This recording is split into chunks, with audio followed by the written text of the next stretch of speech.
So, good morning or good afternoon or good evening, depending on when you're able to view this last PD of the 24-25 year. My name is Trevor Fall. I'm the TESL Manitoba president, and today I'm here with Tyler Steiner from Red River College. We're going to talk about how instructors can understand AI policies and guidelines for their core syllabuses and then transition into, what's from the institutional viewpoints, how do we convey that to our students, and a couple of other points that we're going to dive into. As we begin, I'm going to read through the land acknowledgement. And as there are those of us that are in Winnipeg and those that are around the province, I will read through this one.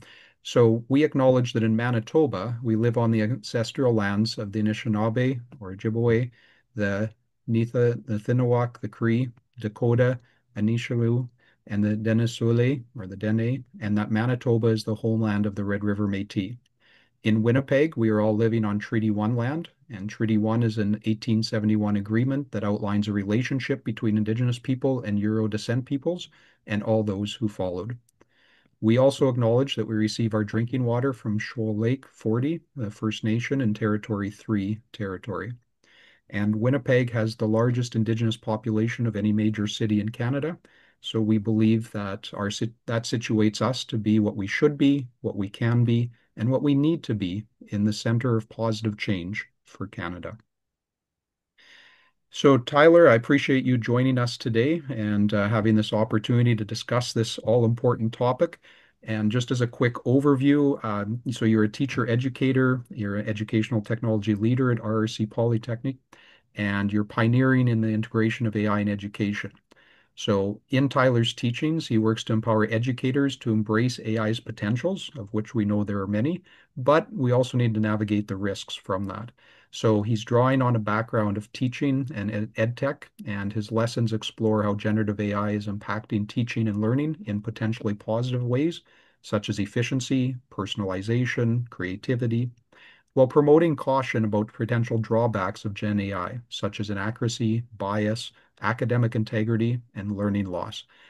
And there's a lot there that we could unpack. Unfortunately, we only have, a limited time, but and just for those that may not know Tyler, I was in a micro-credential course and some other courses that he's been teaching, and just was amazed at just how he's able to bring the different, situations and what's happening in real time, and but also guide us in awareness of our own understanding of it, clarification of how we can use it, and then how we pass that expectation on to our students in our class. So Tyler, welcome, and I'll hand it over to you for a few minutes.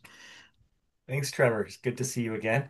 Uh, Thanks for having me. It's very a subject that's near and dear to my heart. Promoting responsible AI use, not just promoting the use, but the responsible use, and implementing that into our learning environments in an effective way. Is maybe not as straightforward as it might seem at first. So I hope to clarify some of that for people. The first thing that involves is what your institution is saying, what Mm, they've provided for you around appropriate, effective yeah. use of generative AI or Gen AI, as we call it. And those can take the forms of your policies Hmm. or your guidelines. And it depends on your institution, what they are, if they have them. There may still be institutions out there that do not have policies or guidelines Right. available yet. And so, whether you're looking at a guideline, which is more flexible, it's more of an expectation of best practices, or whether your institution has policies which are stricter, harder, entail formal repercussions. Uh, it starts with the individual to seek those out, maybe with an online web search, talking to colleagues, leadership, watching for institutional announcements and things like that about those policies or guidelines. Uh, it really is up to us to find those. They probably won't magically appear on our laps without a little bit of legwork on our part. And so once you've looked into that and you've realized what those are or whether they exist or not, Hmm. we then have to try and align our practices, what we're doing in our classes with those policies or guidelines, so that we're in accordance with what the institution expects from us. It also covers what students are doing as well. So it is, it's not a vacuum, it's something comprehensive that we really want to be part of. So, for example, at the college, Hmm. River Polytech, there are things outlined in our guidelines around things like permitted tool use. We've got two options for tool use. We've got formal tool use for things like summative assessments that we can expect or require our students to use. And those need to be approved by our legal and IT departments for Hmm. privacy and Okay. safety and risks to things like that. And in our case, we're a Microsoft shop, so we use Microsoft Copilot. There's also informal uses that are outlined as well. If we just want to have our students try something out and it's not going to be required, it's not going to contribute to grades in a summative sense, then it's a Yeah. lot more wide open. And then you have to consider things like safety. Uh, we can't upload sensitive student information. Anything that's personally identifiable is off limits to these informally used tools and even not recommended for our formally approved tools. So anyone using AI tools, be mindful of anything that's going to identify anyone personally, Yeah. anything that's copywritten, such as textbooks that you might be using, should not be shared because AI tools will learn from those possibly and redistribute those to the wider public. Uh, and Indigenous content. So your land acknowledgement reminded me that we are actually prohibited from uploading Indigenous content to AI systems because it is protected. It's considered sacred and is not to be shared widely with these companies that may reuse that content in inappropriate ways. Other things that our guidelines say is that we are expected as faculty to vet the AI outputs at every turn. We Yeah. need to cite that AI output. We need to be transparent about it. That's a big word in AI usage is transparency. We also need to have ongoing discussions with our students in the name of transparency and responsibility. Uh, and it actually does invite feedback, which is really nice. And Mm. just to let you know, again, we don't work in a vacuum, and it's nice to have that feedback invited by the institution. So these things are almost universally a work in progress. They're constantly in flux and uh, take a long time to really flesh out because this is such an evolving, emerging area that people are very much reacting Right. to this, Yeah. yeah, sort With of onslaught that we're under. Yeah. So can I, so there's many thoughts going through my mind. So maybe if I can just uh, go on a couple of threads here briefly. So first thing I'm thinking as I'm hearing this is maybe my institution doesn't have all of those in place. And so it sounds like a lot of work on my shoulders to kind of, you know, to bring that and work within that. Um, and B, can't I just say to my students, okay, you can't use it? Like it's a Mhm. lot of work. I have to be double checking, the triple checking, etc. So, and maybe there's some of those parts that you'll unpack, but I think many teachers initially they're just like, oh man, here's some other new thing I need to learn. So, can you just address that briefly within our context? Oh, exactly. And you hit the nail on the head because it is on our shoulders, really, right? Like I said, it's not going to magically fall on our laps. Yeah. And we do need to sort of seek it out and figure out what is, the directive from our institutions or not. In that case, it is, yeah, a little more legwork Yep. to sort of create your own policies. So I can share what we do in our department here at the college. I'm the teacher education, and so we're responsible for instructing basically every instructor at the college and Mhm. our partner institutions. So Okay. the guidelines that we've created are in alignment with our institutions, the ones I've just sort of outlined for you. Yeah. And yeah, they are open source. So we do say to our students that they can use those policies. And anything I'm saying here, you're free to use these ideas Okay. in your own teaching. So we have very, very don't want to say very, very clear, but as clear as possible, these Gen AI usage guidelines, we call them, Gen AI being generative AI, to outline how our students are permitted to use Gen AI in any given assessment. Hmm. Every single assessment has a usage descriptor that outlines Okay. appropriate levels of usage. There's also a main page that outlines every level of usage with rationales about why it's important to follow these guidelines. So it's a simple four-level system. It's color-coded red to green, traffic Okay. light sort of system Okay. with Is it a possible with to share four. that? Sorry to interrupt. Yeah, I can share Okay. that, I think. Let me see Yeah. if I can just I quickly pull that up. Okay. Yeah, because I think that would then give a visual of just, these different levels and the colors. And that I know Absolutely. for me as a learner, that's helpful to see. I'll give you a visual. I've got it right here. Now, let me see if I can share my screen. Shouldn't be too hard. I don't normally use Zoom, Oh, obviously. right. Yeah. Where is the share option? There we So, go. Big green yeah. button. Share a window. Here we go. Perfect. Let me full screen this so you don't have to see my million tabs. There we go. Zoom these in so you can see them clearly. And oops, there we go. And share. All right, you should see AI usage guidelines. Okay. Yes, correct. Okay, perfect. Yeah. So this is an example of one of our LMS pages. This is the main page in each of our courses that outlines the guidelines for students. And we reference this in numerous places so that it's clear as we can make it. Okay. Um, and they have a rationale. There's a rationale explaining the Hmm. risks, such as legal risks, learning loss, and Right. things like that, alignment with the institution, um, even repercussions under institutional guidelines to say, no, these aren't something that we've unilaterally made up. They are in line with the wider institution around plagiarism. You can't present your modified work as your own. You need to cite uh, Gen AI appropriately. Uh, Right. so that's all laid out for them.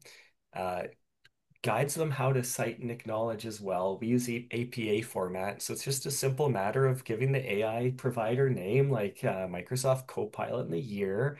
It's pretty straightforward. You can find Yep. this information with a Google search. Then we also, in addition to citations, we also require an AI usage acknowledgement.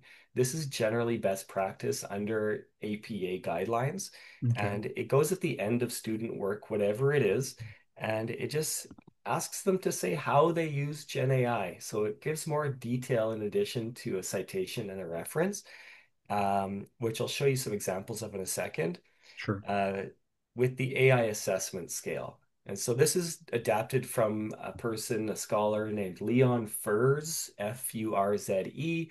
Okay. He's a very good follow on social media regarding AI in education. So Leon Furze created something that we then adapted.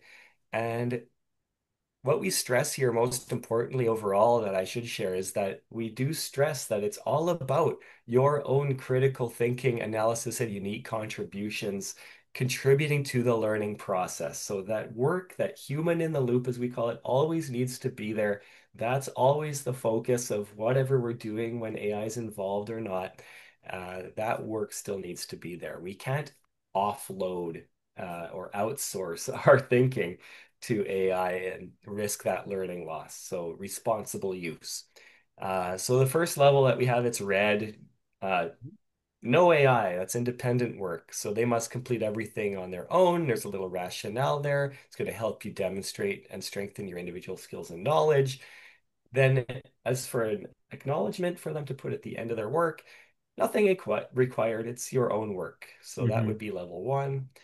Level two would be okay, now you can use it for brainstorming, ideation, and then proofreading, refinement.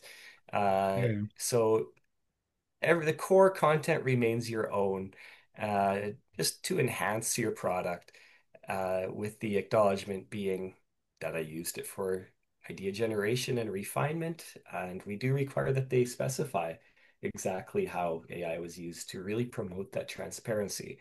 And what we're seeing is that students are very receptive to this. Mm, They want to do it. They're doing it well. We're lucky to have very responsible teacher educators, teacher education students who right. are already in their work. So we're lucky that way. But uh, we also we also do this as an expectation. It's always a work in progress. It's not graded that they do this. Hmm. If it's not done well at first, we just give them feedback to say, please improve on this for next time. Good Okay. attempt. And we just look for that constant growth in the practice around this, without creating any fear, and creating a safe space to fail, you make Hmm. mistakes. So they'll even reach out as part of that culture of trust. They'll reach out and ask, "Am I doing this right? How am I allowed to use it here? Can you clarify?" So it does seem to have an effect that we're seeing. Uh, Level three would be a level up to drafting, and so you can use it for an initial draft as a starting point, but then the student, as it says there, it has to review and improve the final product. Uh, the acknowledgement then reflects that. And the final level is full AI. AI is your collaborator. Uh, Use it as you please, but remember to think critically and assess the final product. So those are the four levels within. Hmm. Obviously, most of the time we're within level two with brainstorming and Right. proofreading, or level three with initial creation. So uh, sometimes we'll use one and four. It depends. We've modeled referencing here on the page, and giving an AI usage acknowledgement of our own. So we need to Okay. do that as instructors as well. Right, which I think is an important point. It's not just here's what the students have to do, but we need to model and explain and demonstrate consistently of how to do and use this. I noted with level two and level three. So level two was more brainstorming and or refining a final draft. Level three seemed to be about refining a final draft. Maybe I'm reading that wrong, but so is there, it's like, well, I brainstormed, I wrote, these three paragraphs and then refined and refined. Or is it a bit more Mhm. clear than that? It's not often that clear. It's a common question that our students have, and it was very tricky to actually come up with this scale and the Mm, different steps you're right. between those two, especially. Yeah. And so, what level three means is, go ahead and let it do some of the work for you, and Okay. that's okay. Whereas level two is really just brainstorming. It's not drafting the actual content for you. Okay. Now, can I jump off that with another question that just came to mind? So, in our context as ESL instructors, we're providing this PD where we have some instructors working with, CLB 5, 6, 7, 8, stage two learners. And I think there's kind of that cognitive analysis piece and understanding, A, that we're teaching at that level, but also that they're grasping and enhancing it and showing. But then if we're looking at, let's just say CLB 3, 4, most of it's like I don't understand. Some of my students, I should say, I don't understand the technology. I'm just clicking buttons and I'm giving it to you. So I think what I'm hearing here with these different levels as well is there's some parts that might be more level appropriate depending on the instructor's uh, students and who they're teaching. Can you just comment on that a little bit? Yeah, level appropriateness is a key consideration with this. We really want to keep the human in the loop, and again, like maintain that critical thinking and not offload, not risk that learning loss. And Yeah. so, yeah, you really do need those foundational skills to be able to vet what AI is telling you. Hmm. Without those foundational skills and the ability to think critically about what AI is telling you, AI shouldn't be used because of the Yeah. risk of hallucinations and incorrectness and bias. So generally, if the student is lacking foundational skills, AI would be less permitted. Yeah, which I think is appropriate, but I think that's an important distinction that we need to emphasize more because I think, people are like, well, everyone's using AI. Well, yes, but are they using it in an ethical way, which is our focus? And I think that's a key point that our instructors need to understand. And actually, it might cause a sigh of relief because there is a little bit less I think a little bit less of, okay, we're just not going to be using it as much. So there's not as much I need to learn right now with my CLB 3-4 students, but I can introduce them to some of these ideas. And then as they move along, other instructors can kind of guide them further. Is that a fair Mhm. statement? Yeah, there's a lot to unpack there too, because we on your last point, it's important to collaborate with our colleagues as well to see what Mm, they're doing with regards to right. their AI guidelines, Hmm. usage policies, so that you can all align in unity. So it's not a patchwork and students are left confused, or Yeah. they come to your group, your class, and they say, well, we've been using AI full bore for the Yeah. last couple of courses, and all of a sudden you've got all these restrictions I don't understand. Uh, So yeah. communication that way. Um, it starts with us as individual instructors again to understand what these tools can do. Right. And I think there's a lot of the lock and block approach out there. It's a fun term, lock and block, Right. to just shut it down completely because of, I would call that, honestly, I would call that ignorance and an uninformed approach, Yep. unless really, truly you have done the legwork and have decided that there cannot be any Gen AI whatsoever in your courses. I would call that a rare thing, but if Hmm. that's what you've concluded based on due diligence, then okay, then that's the important part, that the due diligence has been done, that A, you know what tools are out there. Hmm. That requires a lot of homework on our part, a lot of playing around even after hours to try the Right. different tools, follow the blogs and the social media outlets and things like that to see what are the tools out there. Do you know how ChatGPT performs versus Claude, Copilot, Perplexity, Gemini? Do you even know what I'm saying right now? So start with that. They all Right. behave a little differently. They're all programmed and made a little differently too. They have different capabilities and things like that. So play with them, at least get a sense of how they work. Don't just stick to one. Uh, pick one, do a task, switch, try a Mm. different task with another, and start to get a sense of that. Uh, then you can start to say, okay, well, my students are likely using all the different tools that are out there already. Right. Uh, Now I know what each one can do, and now I can make a more informed decision about how they might be using it to do my assessments, to Right. remodel the course. Students are using AI to remodel courses that are just feeding content into AIs and asking it to clarify and explain it in a different way. Okay. So sorry, just so the term remodel is basically you're dumping the course content into a program or system and saying, hey, give me a study guide, give me some questions or that type of thing. Is that 100%. Yeah. okay? Explain this in a clearer way. Boil it down, summarize it, give me quiz questions on it. You Hmm. name it. They are putting your content in and asking it to remake it in various ways. Yeah.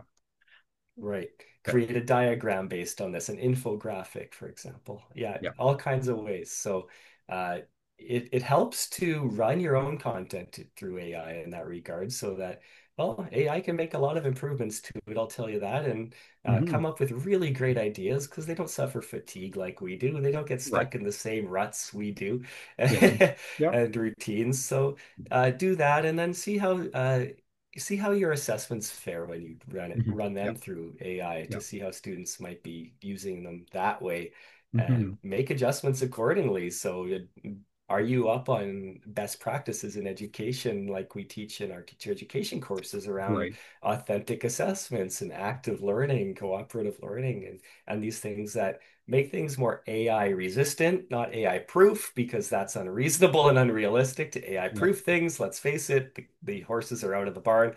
And so AI resistant and AI aware if you're including AI in those things. Hmm. Yeah, within that. Mhm. Excellent. Okay, so and then what would kind of be the next steps, or where else do you want to take us in this journey? Well, perfect time to sort of give you some final advice then. So in addition to really knowing the tools and how they behave, take it a step further beyond I'm just prompting the tools and they give me responses. Hmm. Okay, that's how they work. Realize that there's strengths to them of what they can and can't do compared to others. And there's also limitations. What can't these things do? What kind of information is lacking from the AI responses? Don't assume that they're giving you a full picture. Are they minimizing oppressed voices, for example, Mm, indigenous yeah. voices, people of color, uh, queer folk, things like that? Are those being minimized? Is it emphasizing the dominant cultural perspective? Um, those are the limitations primarily. Um, do you know how to create a culture of academic integrity?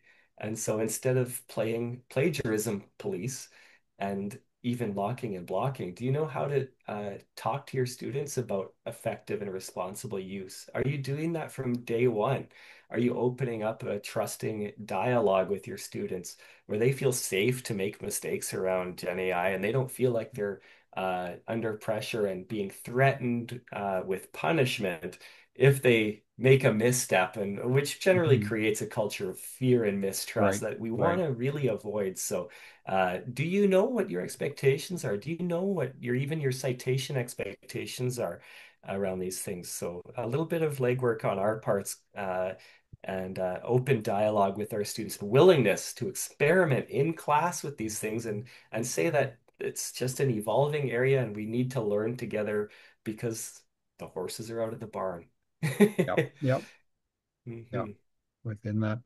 And so if I can kind of summarize or just get so knowing what's there, being aware, looking at how we would be using it and or our expectations, and then creating that culture and environment for our students to understand that as well as to in effect embrace it.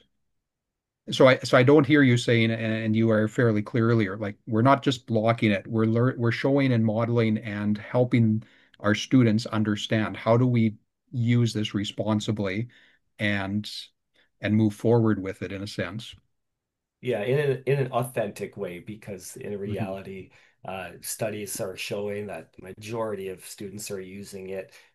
Three-quarters are using it regularly in Canada. I just Okay. saw yesterday in one survey, and so we need to realize that it's out there and students are using it, and locking and blocking is going to likely lead to more academic misconduct and secrecy around it. So how can we leverage these tools in an authentic way uh, to benefit learning? Yeah. Well, and can you either give resources or even a few examples because I've noticed there's more of a trend lately of how do we create not in a sense AI proof assessments, but more of just so that we see, okay, this is what the AI did, but this is what our students can do. Are there some suggestions you have off the top of your head or resources you can direct us to that, again, we can Google it or we can go to ChatGPT, but how would you Mhm. address that in a short response? Putting you on Yeah, the and spot. always best to ask someone who's done the legwork already, right? Rather Yep. than going to Google or Yep. AI and realizing those limitations about what it's not going to tell you from lived experience. So Hmm. really Hmm. keeping the human in the loop here. Uh, Interactive teaching techniques rather than the classic fill, drill, and spill, Hmm. the sage on the stage lecture and quiz technique, which really does not do a lot for academic integrity, let's be honest. Yeah. It's creating a lot of pressure and not creating any relationships. So are you creating those relationships? Are you being transparent and open? Are you offering active learning opportunities where they get to create their own knowledge through exploration of topics and collaborative, cooperative group work? presentations, all these kinds of things that are more AI resistant, all those best teaching practices that hopefully Mhm. we've all heard of through the years and are moving towards as much as possible. Yeah. So on top of those best practices, uh, to get involved in this space, to go further for next steps. What should you do? Where should you look? Leon Furs, like I said, there's everything that we know that I'm sharing with you basically is self-taught and has been picked up by Mm. following other leaders, Right. the big names. And so Furs, Ethan Mollick Yeah, is I've heard his name. probably Yeah. the leader, and he has a really great book as well called Co-Intelligence. Okay. He's one to follow on social media. Um, Other ones would be Stephen Downs is a Canadian. He has an amazing newsletter that uh, he shares multiple studies per week and critiques them as well. And so you're Mm. getting a really comprehensive look at everything. Um, Things like Inside Higher Ed, Teach Thought are also good. The Teaching Professor is another Okay. Yeah. amazing one. And if you really just want sort of like AI industry news, so Hmm. it's not just important to follow the education sector, you really want to see what's going on in the tech sector as well, because Right. that's where all this stuff is coming from. And they're really Yep. shaping what we're reacting to what they're doing all the time, these Right. companies. So Yeah. one really good email that looks a little bit on the cheesy side, but actually gives you a lot of good information. It's called The Rundown. Yeah. Just I'm Google Rundown subscribed. AI. Yep. Yeah, right. It looks a little cheesy. It's got a Yeah. lot of Right. ads, Yes. Yeah. but But they're yeah. well, and I think I saw recently they are the number one, million subscribers or more, just amazing Oh, how they've grown that and utilized yeah. that platform, but also the fact that it's so valuable for so many different people in different industries. I think that's what's the appeal and why they have such a wide following right now. No, Uh, fascinating. I thought I might be the only one on there, but no, no, there's a few of us. wow, that's Yeah, amazing. yeah. The other one on YouTube would be Matt Wolf. He's also flashy, but he just really demonstrates the tools. He gets right in Hmm. and demonstrates and shows you Yeah. here's what it does. Look at real quick, like here's what they do. Here's this brand new thing. So Matt Wolf is a good one. Okay. Okay. And I've been taking some notes, so yeah, we'll share some of these links. So really quickly as we move towards an ending, I want to give you three quick scenarios and just what would be your advice when the teachers or instructors are in these situations. So A, I'm giving a listening exam, no inappropriate help. We've talked about, but then I notice one of the students, and I'm in an online environment this semester, so all my students are doing it, they're on mute, etc. But I notice one student's eyes moving a lot more rapidly and around the screen than others. I don't have lockdown browser or some of these other technologies. Just how would you approach that situation and or conversation with that student after the assessment? Yeah, and we are really in a lot of trouble when it comes to detection. Mm, Something inside us innately wants to stop this, wants to be able to catch people and stop them and yeah. get them on the right track. Oh, I'm with But you. wouldn't that be nice, right? Yeah. But it's hard to admit that we can't detect. There is no way to detect unless there is no way.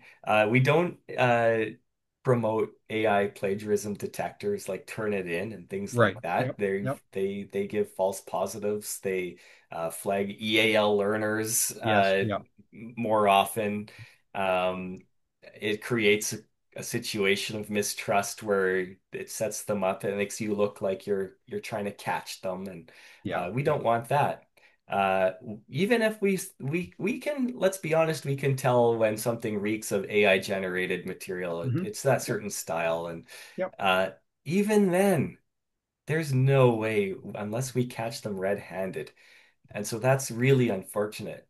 And uh, that's when our authentic teaching techniques, active techniques fail, you still get this going on, which I've seen in a philosophy paper. It was quite clearly AI generated.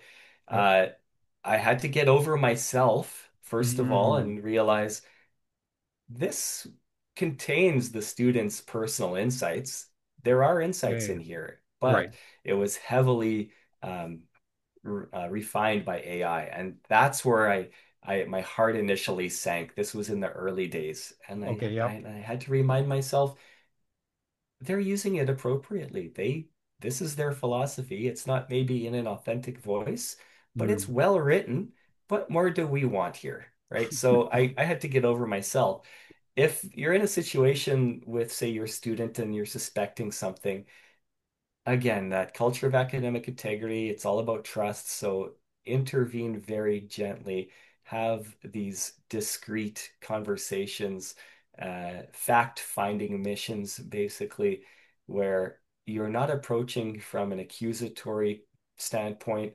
You're really just setting it up with the student gently to say, I suspect that you may have used generative AI or just AI with the student and just say, uh, I was wondering if you used it at all because Right. this, and Yep. this, the tone and things like that. I'm not accusing you, and nothing's going to happen from this conversation.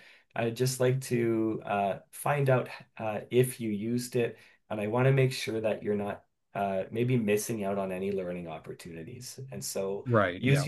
use your personality and that supportive tone to sort of fact find and then make it into a teachable moment and build a relationship. Really, you can really damage relationships this way, but Right. we can build from it too. And once you realize if the students will often be transparent, they'll say, Well, yeah. yeah, that's what's gone through my mind almost all the time. They've said immediately, "Yes, Mr. Yeah. Trevor," or "Yes, I'm sorry," Yeah. from that. Yeah. So, Yeah. And then you can build a relationship of trust where they're going to be more open with you next time, maybe, and you can steer them straight, hmm hopefully. yeah. So Well, yeah, nope, that it makes shows sense. that you care. Right. Yeah, there's that relational aspect, and well, Hmm. and I had students on just a skill building exercise, and about half of them just turned in perfect paragraphs, Hmm. and I tried to use a bit of humor. I'm like, well, this is great, but should I get my AI to correct your AI? In Hmm. a sense of um, and we had we had some discussion before that and after that, but I tried to inject a little bit of humor and just and I said, like, I want to see what you do so that I can identify where you're strong, because that's also important, and then what areas do we need to shore up, because then I can you're helping me direct my teaching in the next few weeks. And I think that environment then helps them move into more of a collaboration, not, oh, because I think all of us have been in situations where you're punished, and it's just like, oh, I'm wrong, and then you feel guilty, and that whole journey. Hmm. Hmm. It all um starts to unravel. Right, exactly. And I would suspect that many of our students have been in environments where it's been that approach of teaching and learning, and that's unfortunate.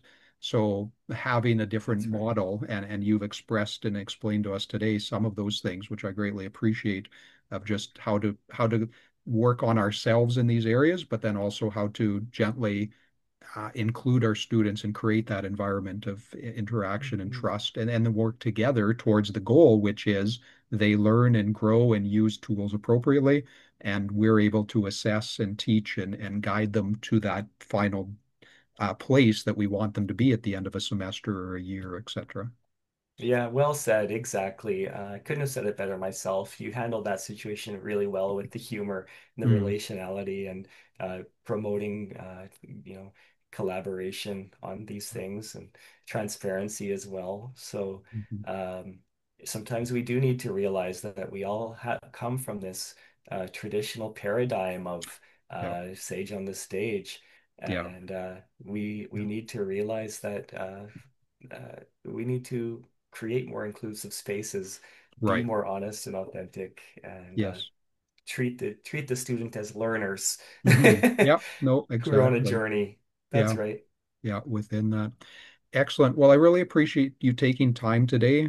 For those in the audience, we did try to make this happen a few different times, and there were a few glitches, but just couldn't meet. Well, yeah, but I'm glad that we were able Illness. to meet today, and I appreciate your insights. And if there's questions from this, is it safe to assume that, as we move into the fall, that we could reach out again as, from TESL Manitoba and just, whether yourself or maybe a panel to discuss this a little bit further within that? I'd be happy to hear from you.